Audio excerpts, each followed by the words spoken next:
Il y a 3 semaines, il prenait la tête de l'Opéra de Tours dans un contexte difficile, après des tensions, des dissensions même entre les 56 musiciens de l'orchestre et l'ancien directeur.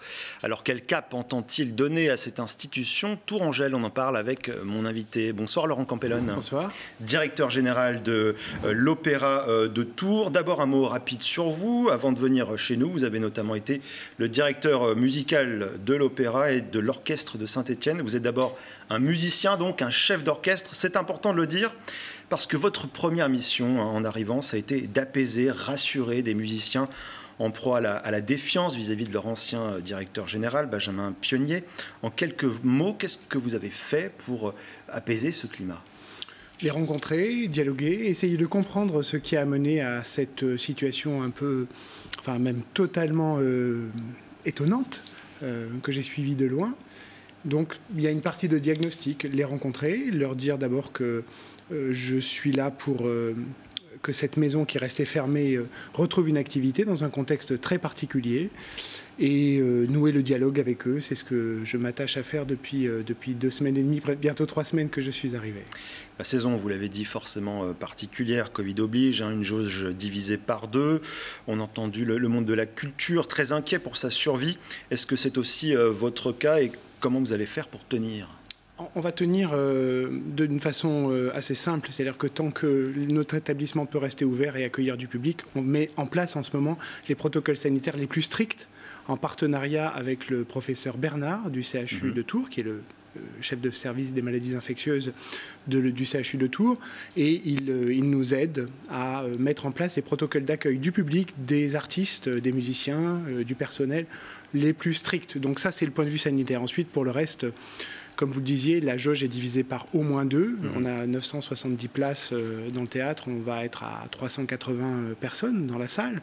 Ça veut dire beaucoup de pertes de billetterie.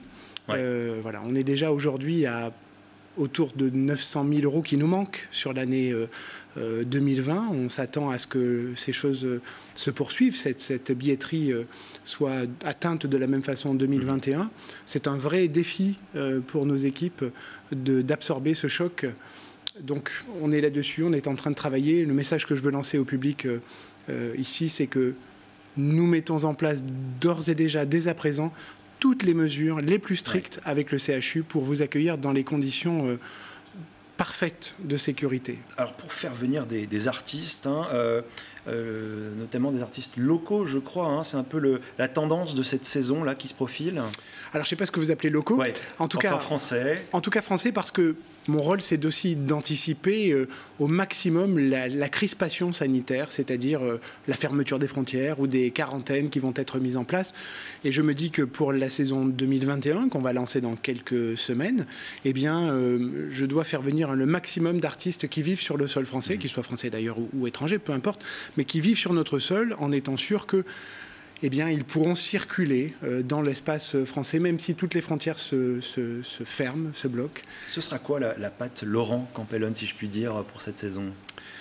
Eh bien, d'essayer d'identifier Tours comme une scène particulière dans le paysage français, avec ma volonté de programmer beaucoup de musique française, et par cette programmation originale et particulière, d'attirer à Tours de nouveaux partenariats avec des opéras français, mais aussi étrangers. Une belle saison malgré tout qui se profile donc. On l'espère, on travaille dessus avec toutes les équipes. Je dois vous dire que depuis 2 semaines et demie, bientôt 3 semaines, ce qui me touche le plus à l'intérieur de cette maison, c'est l'amour du personnel pour sa maison, l'engagement et le professionnalisme et la compétence que je rencontre. Et ça, c'est un atout qui me porte dans ma mission. Merci beaucoup Laurent Campellone pour cet éclairage donc, sur l'Opéra de Tours. Vous êtes directeur général de l'Opéra de Tours.